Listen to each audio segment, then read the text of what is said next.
Welcome to the Italian Wine Podcast. This episode is brought to you by Vinitaly International Academy, announcing the 24th of our Italian Wine Ambassador courses to be held in London, Austria, and Hong Kong from the 27th to the 29th of July. Are you up for the challenge of this demanding course? Do you want to be the next Italian Wine Ambassador? Learn more and apply now at vinitalyinternational.com.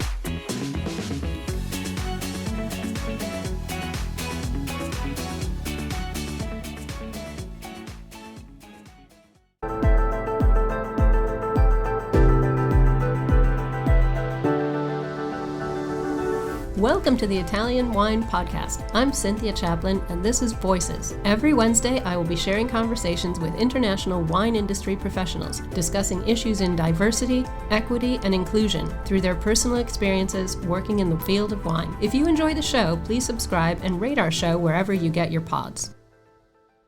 Hello, and welcome to Voices. I'm Cynthia Chaplin, and today I am delighted to welcome Alice Achayo. Alice hails from the Acholi people of South Sudan, but she grew up in northern Uganda and moved to the U.S. when she was 12. Alice studied hospitality management and eco-gastronomy at the University of New Hampshire, and then she went on to work her way up through the wine industry with jobs at several prestigious wine shops across the greater Boston area for a couple of years, finishing up with a 4 to 5 year sort of stint as a fine wine consultant. And then in January 2022, she bravely started the Wine Linguist, which is a super exciting new adventure, and I really want to talk to Alice about that. So welcome to the show. Thank you for coming. Thank you so much for having me, Cynthia. Great pleasure. So I have got to ask you, what got you into the wine industry? You've come from this really outside the box background, and I want to know where your wine passion sprang up from. Oh man, it's like every time someone asks me this question, I never know. Like, there is no short answer to it. So if you have a couple of minutes, I would just give you a little story of how it all came to be or where I am now. You go for it. This is what we want to hear. Awesome. So I would say definitely started out in college. And as you mentioned, I studied hospitality and eco-gastronomy. And honestly, eco-gastronomy was and has been sort of the foundation of how I am in terms of when it comes to food. And so I'm going to stop you right there. And I'm sure a lot of people listening to this are going to say, what the heck is eco-gastronomy? Yes, sure. So eco-gastronomy is essentially the ecology of food. And it's guided by the motto of slow food. You've heard slow food movement. Absolutely. Right. So the good, clean, and fair. Right. You're in Italy. So yes. It originated in Bra, in Piedmont region with Carlo Petrini. And so eco-gastronomy had a tie to Carlo Petrini. And so we were, for a semester, we went to study abroad. So I studied in Bra. I'm so jealous. In Piedmont. It was fun, right? And so, from there, I really fell in love with food. I didn't, as an African, I feel like I never looked at food the way I do now because it was natural, right? We were farmers and we had access to good food. And it wasn't until I came to the US and that access was no longer there. Fruits and vegetables, first, they were different from what I grew up with, but also that they were not as easily accessible. And so I know, it's crazy, isn't it? Supposedly the wealthiest country in the world and you can't get fresh stuff. Exactly. And I found that really weird. And so through studying with eco-gastronomy, I actually became more appreciative of food. And with that also, the Slow Food Foundation, you really think about the people behind food. So the land stewards, so those are farmers, your gardeners, the cooks, people who I think really keep us grounded. And it resonated to me because I looked at my own people and I thought, oh my gosh, like that's who we were, that's who we are. And so that had a very close place to my heart. And so I come back from Italy and I'm just thinking, okay, I want to open a small bistro. And I want to cook everything in a wood-fired oven and source it from local farmers, and it will be focused on seasonal ingredients, right? So tiny dream there, tiny dream. Tiny dream. And I come back, and I tend to get very laser focused on my dreams, right? So that's what I will focus on. And so I came back, and I knew that I needed to learn how to use a wood-fired oven. Were you still in New Hampshire at this point? I was still in New Hampshire. That's right. Because I can't imagine that there are like hundreds of wood-fired ovens around in New Hampshire. No, absolutely not. You're right. So I found an apprenticeship in the middle of nowhere, Pennsylvania, in the Poconos, where they were looking for a bread baker's apprentice to bake bread in a wood-fired oven. And I forgot everything else about that title and only saw wood-fired oven. This is so niche. I love it. That's what I'm coming to learn. And so I went out. I moved to Pennsylvania, like literally middle of nowhere, didn't know anybody in the Poconos, and I was a bread apprentice for 6 grueling months, and I learned how to use a wood-fired oven. But what ended up happening was that I fell in love with bread.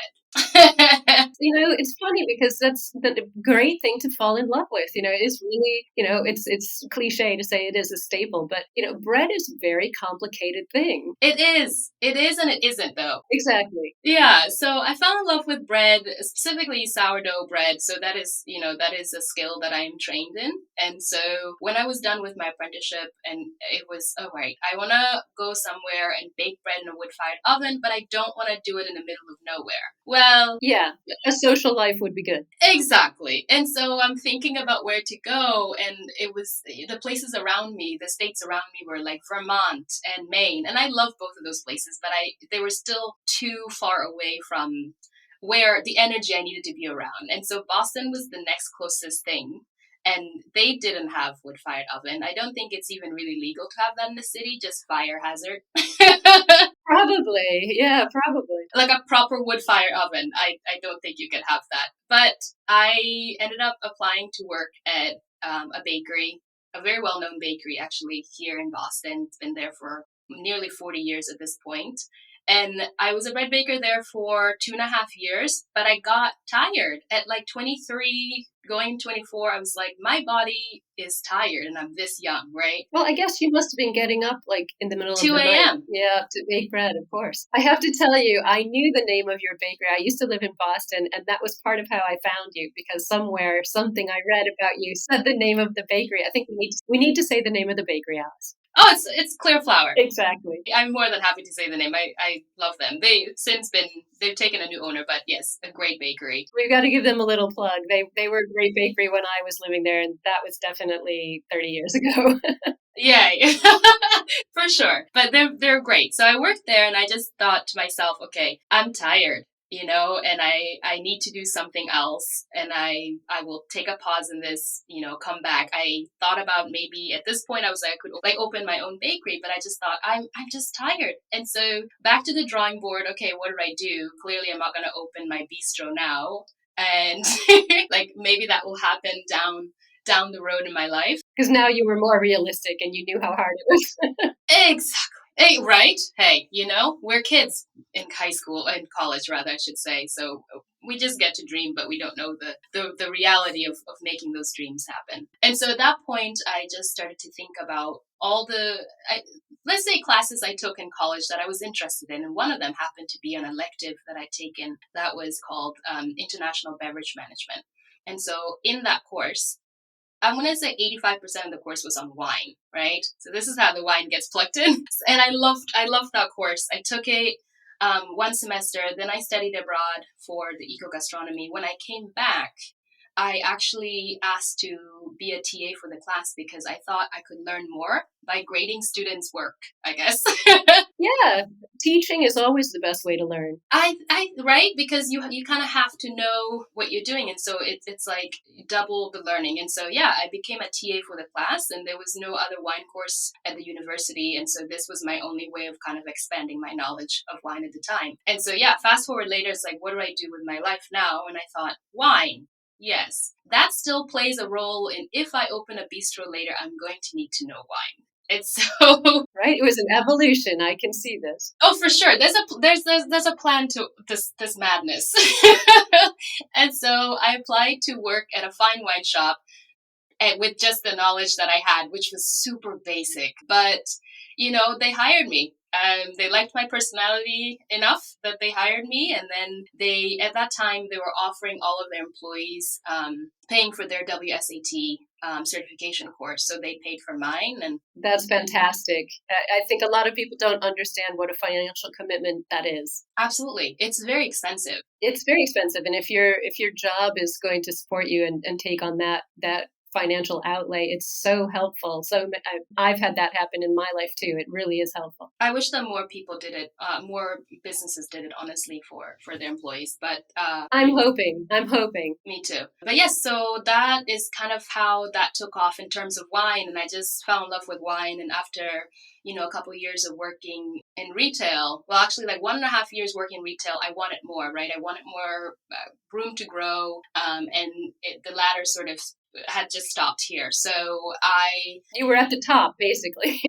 I couldn't really, let's just say I couldn't get to the top. It was not, the structure of this place wouldn't really, I wouldn't have gone to the top, but that's okay. And so I moved on, and I had a friend who worked at a distribution company, and he was able to take my resume and put it on his boss's desk. And that's how I got into Martignetti companies. As fantastic. It's all who you know. I right there. Yeah, and then I worked for one division because it's an umbrella company with multiple companies underneath it, and so I worked for one division, and I really wanted to go into the fine wine, and the best one that they have in Martignetti is I might be a little biased, but it's a classic wine imports, right, with all the classic wines. So I was there for 3 years and really loved it and learned so much. So that's I think that's really where my love of wine got developed, was working with the portfolios. Well, great place to learn and really to sort of grow your passion. That's such an interesting progression, and really, it's not that far of a leap from bread to wine. We're back in the whole biblical communion thing and bread and wine. This is an old story. You're a young person, but that's an old story. I like that. But you've had this really interesting and varied life already, despite the fact that you are this young person. But it hasn't been easy, I know, and you've made it sound fun and simple, but I know you've faced a lot of challenges at work and on a personal level. And I've heard you describe yourself as, quote unquote, the only one. And this is such a fascinating and painful concept. And can you sort of explain to everyone listening what you mean by being the only one? You've said you got used to it and it became normal, which doesn't sound very great to me. But clearly you've taken the whole experience and the concept and flipped it into a positive forward motion in your life. Tell us what that concept means and how did you manage to make it something positive for yourself? Yeah, sure. So I would say it really comes from the fact that when my family and I came to the U.S. And moved to New Hampshire. From Africa to New Hampshire. This is not an easy change. Yeah, from a village, really, because, coming to America it could be, you could be on another planet altogether. There was nothing that could have prepared us for what we were coming into. And then when we got here, it was just like, well, you can't even be like, oh, I'm surprised that this is here, or I'm surprised this is who's here. We just showed up. We're like, okay, this is what this is, I guess, right? And so, we are in a New Hampshire. It's gotten better now. The capital has a lot of immigrants, but in 2000, it was a very small demographic, and so we were not even in the capital. We were in a small town called Henniker, and my sister and I, literally when we showed up, like the diversity percentage went up by 200%, right? Just the two of us showing up. Oh my God. And we covered every box you can check. We were it. And so for us, it's just, and we didn't speak English. So 100% culture shock. Oh, absolutely. Absolutely. And I think that that's precisely it, right? Like there is nothing that I will ever experience, I don't think, in my life again that will be that shocking to me. Yeah, and I'm sure your school didn't have English, as a foreign language class or anything like that. They had it for a brief moment. So because I was 12 at the time that I arrived here, they immediately put me in 6th grade. I didn't speak English. Oh my God. I knew how to say my name. So this is how I would introduce myself. Hello, my name is Alice Achayo. That's like, I was like, that's what I practiced, was how to like introduce myself. And then if you followed up with more questions, I just looked at you blankly. There was nothing. And so, they did try to provide us with ESL classes, but even that, it's like when it's your first time really having somebody that's from a different culture, they just didn't even know how to, I think, provide us with the right. So I think it's gotten much better now, but back then it was really hard. And so honestly, the first few years of my life in America was really painful, because, and this happens a lot, I think, with immigrant families, but specifically from Africa, is like education is really important for us. And so at 12 years old, and I know we talked briefly, Cynthia, you said that I was a baby, but in my culture, 12 years old is not really young, right? In a few years, if nothing else, I would probably have babies by then. And so it's like by 12 years old, I really am already preparing. I'm in my young adulthood. And with a huge sort of sense of responsibility, I'm guessing. Exactly. So coming here, not speaking English, I would sit in the back of the room, so frustrated, but mostly frustrated with myself. I blamed myself for not understanding what was being taught because I knew that so much weighed on me, as one of the first of my family members to come here, that it was my responsibility to get a good education so that I can then go and help my family, right? So it just was very frustrating, even though now I can look back and say, it wasn't your fault you didn't understand. You literally didn't speak the language, but I still, in the moment, I felt like I was failing them, right? So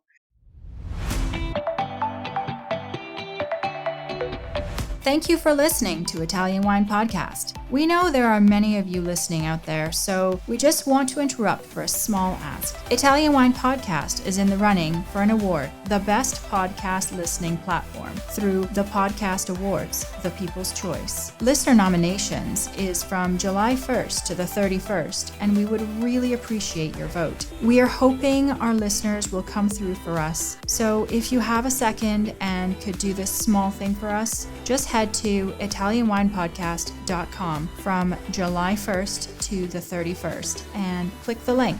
We thank you, and back to the show. But, I had a great host family. They're actually, they've been my family. We just call them mom and dad. They were the family that sponsored us and took us in as their own, as the rest of my family were still back in Africa. And they really provided my sister and I a stable home in order for us to go to school, and learn English. So when I speak and there's no accent in my English, it's because I grew up in an American household.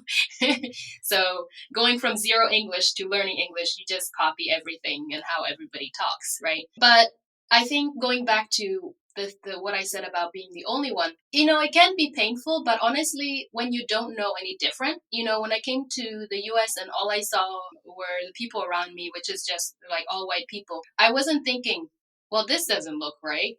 I was in a new country, someone else's country, and I took what I was seeing and interacting with as that's what it is. So there's nothing we would say, well, where are other people? Where are other Africans? It was just, we were coming to America, we didn't know what it was, and we showed up, and that's what it was, and we accepted it as is. So being the only one in my high school, on my sports team, on my theater, it just was the norm. And I didn't question it so much about, I specifically didn't really feel like there was something missing. I just said, okay, this is America then, So it took a long time for me to say, whoa, like, actually, where are other people, right?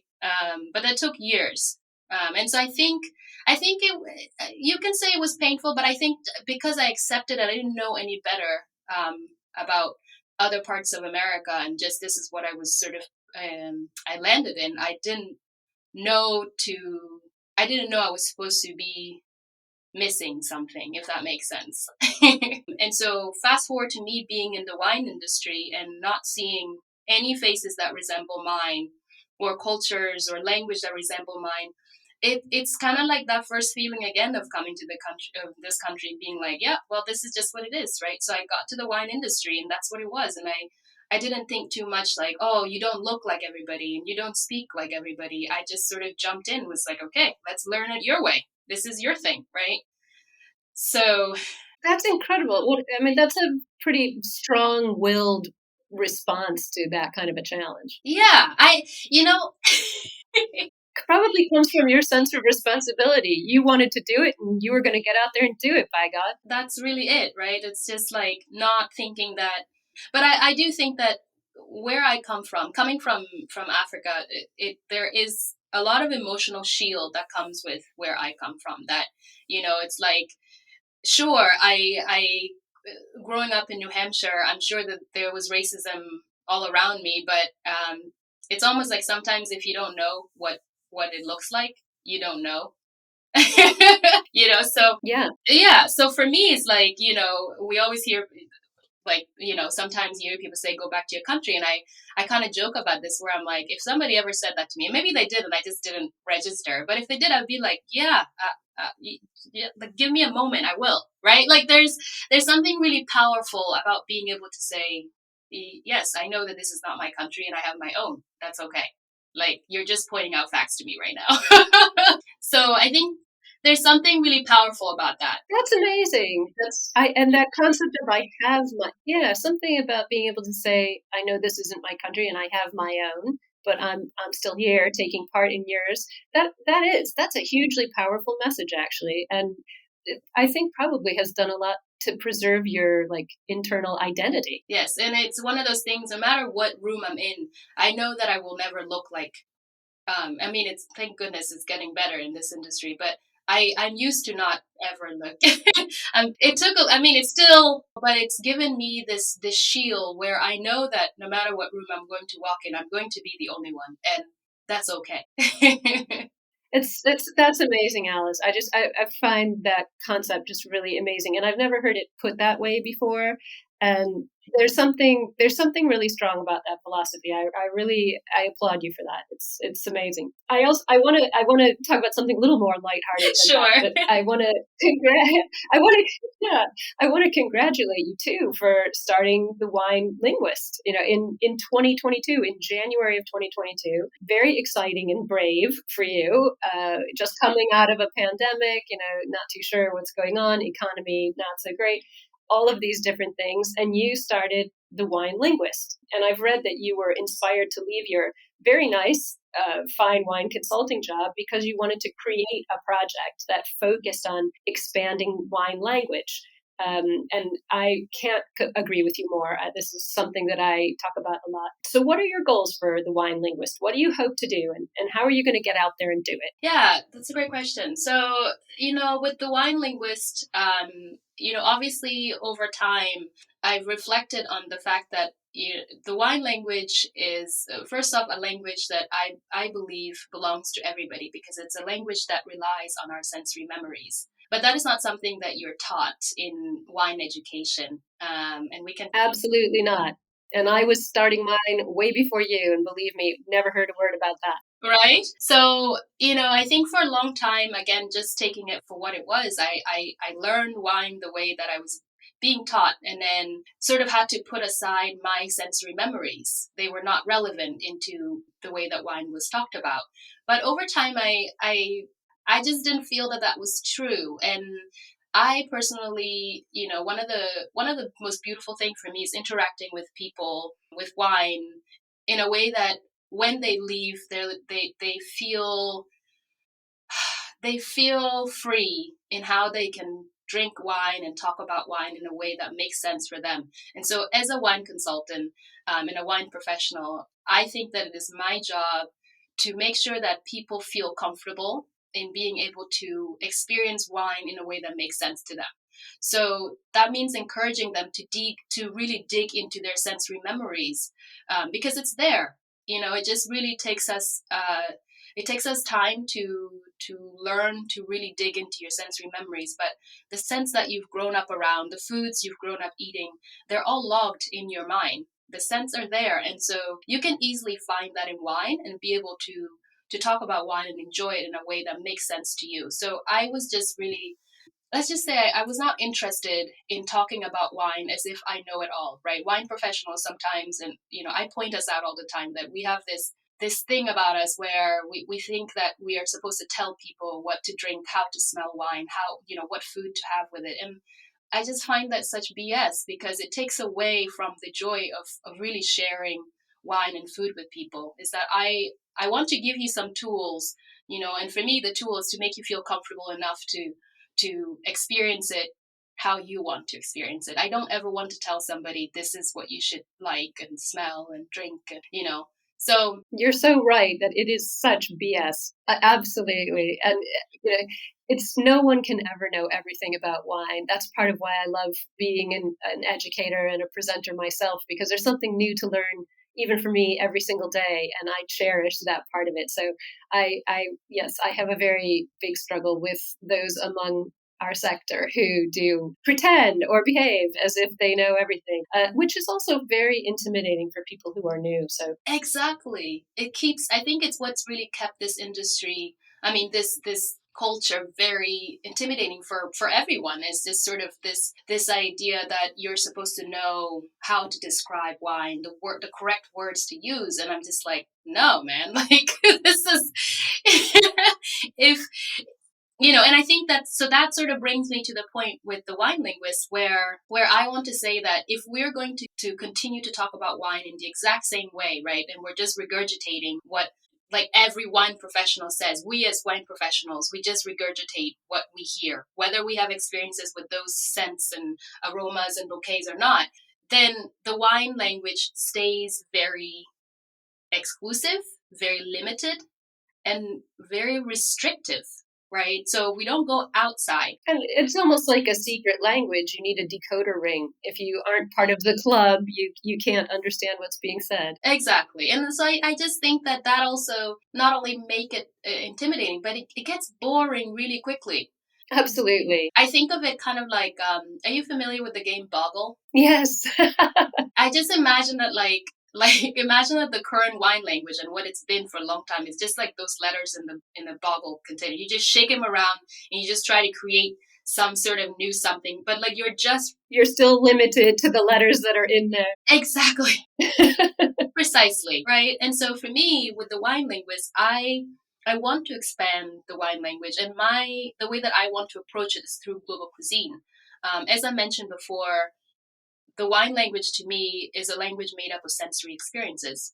And what has the most sensory what creates the most sensory memories? It's cuisines, right? When you think about how different cultures, the spices that they use, the herbs, even just the plants that they've grown up around, they have themselves cataloged their own sensory memories. I absolutely love this. I just love this. And you're playing into my hands, because I want to bring up the fact that I know just a couple of weeks ago you were a speaker at Assemblage Symposium in Oregon, with a lot of my favorite Oregon people, Remy Drabkin and other people. For those of our listeners who don't know, Assemblage, their philosophy is to amplify the voices of women, BIPOC people who identify as LGBTQIA+, people with disabilities, and all of these people who are underrepresented in the wine industry, of whom there are still far too many, unfortunately. But your session at the symposium was called Decolonizing the Palate.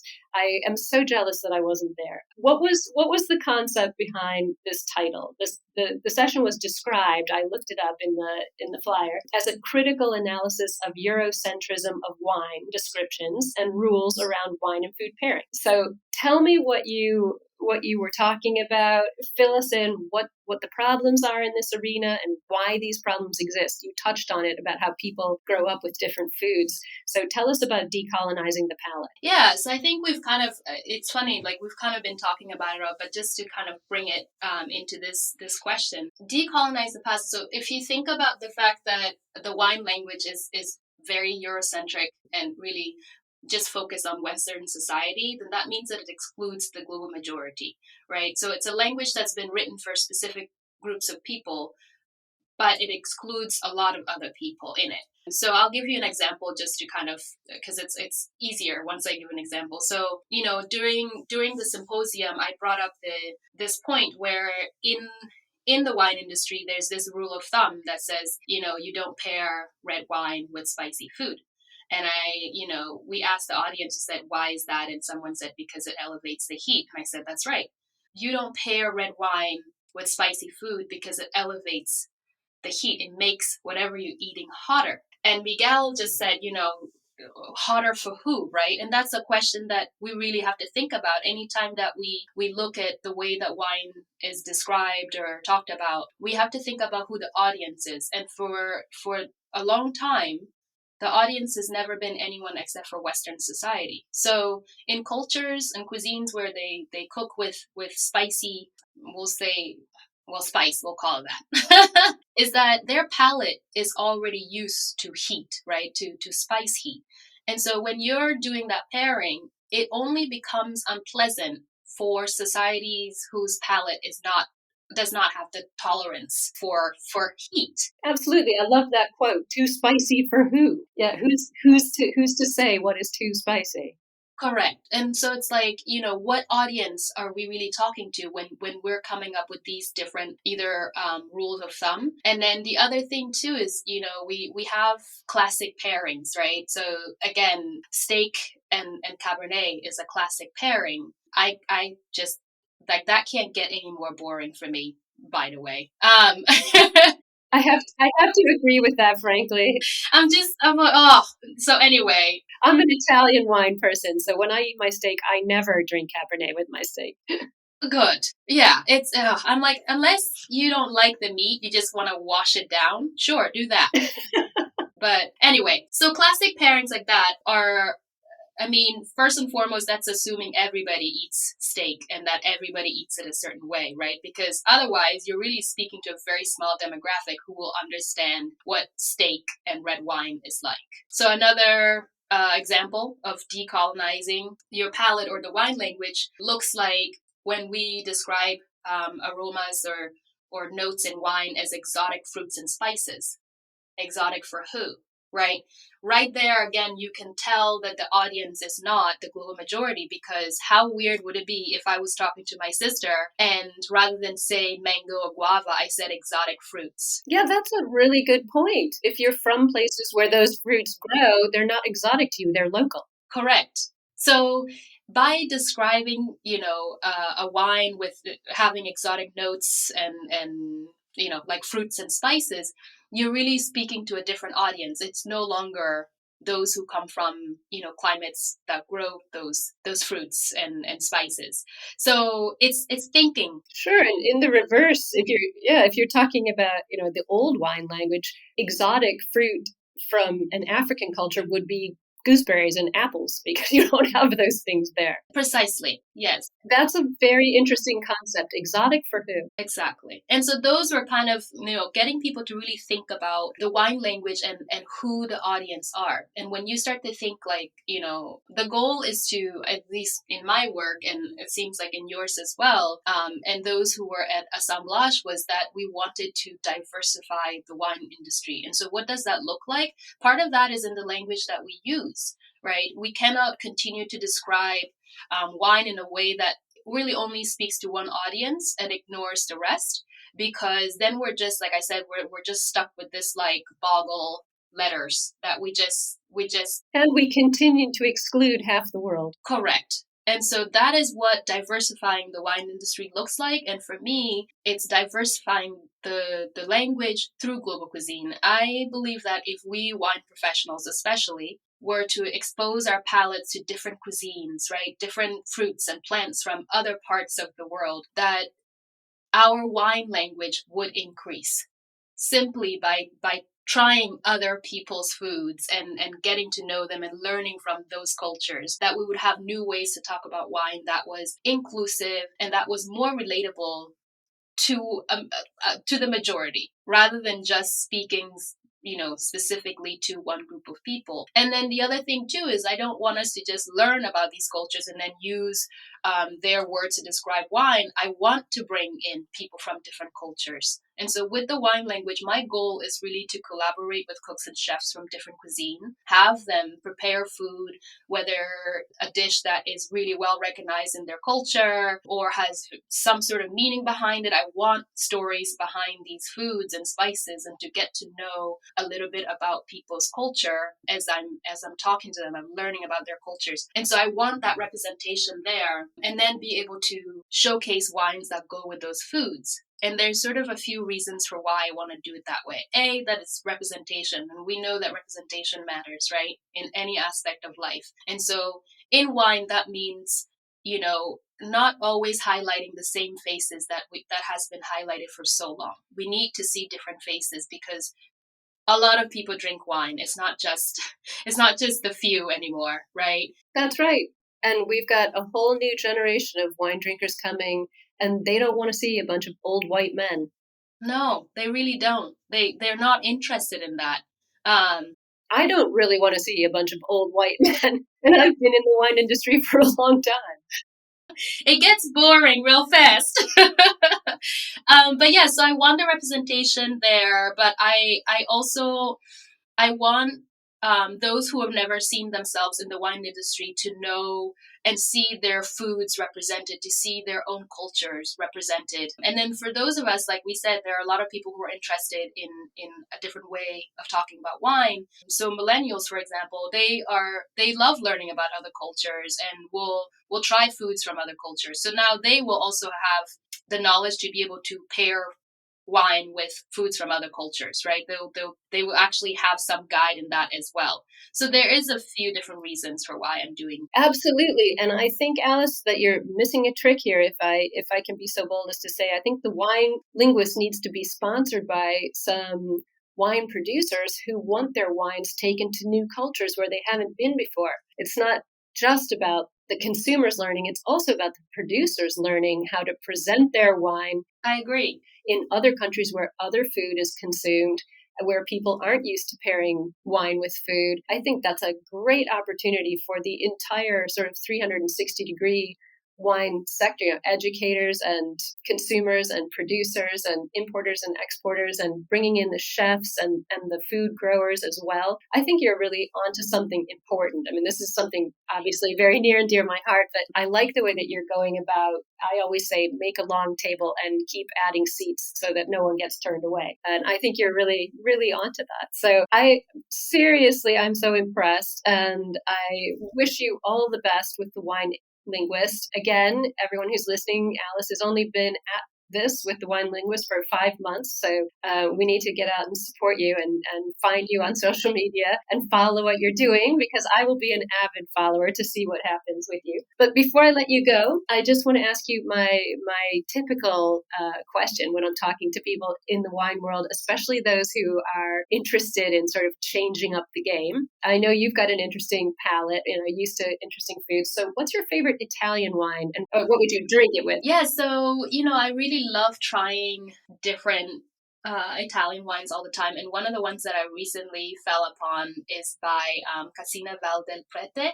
They're from Piedmont, and it's this wine from them is called Prete Rosso. And this one it's made almost like in a rosé style, so that it was a Rosso that I was able to chill, and it is freaking delicious.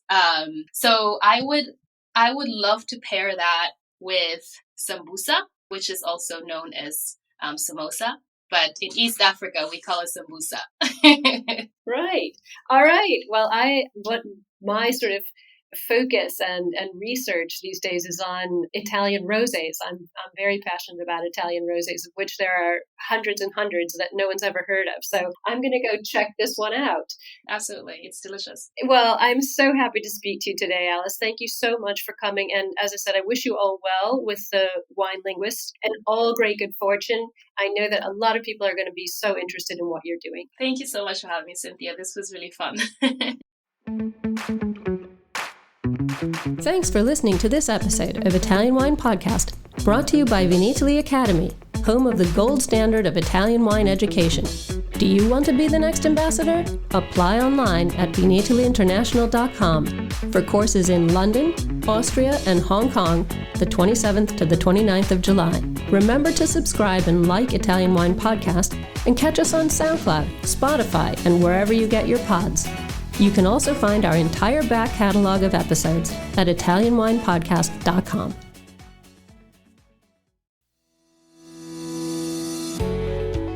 guys, I'm Joy Livingston, and I am the producer of the Italian Wine Podcast. Thank you for listening. We are the only wine podcast that has been doing a daily show since the pandemic began. This is a labor of love, and we are committed to bringing you free content every day. Of course, this takes time and effort, not to mention the cost of equipment, production, and editing. We would be grateful for your donations, suggestions, requests, and ideas. For more information on how to get in touch, go to ItalianWinePodcast.com.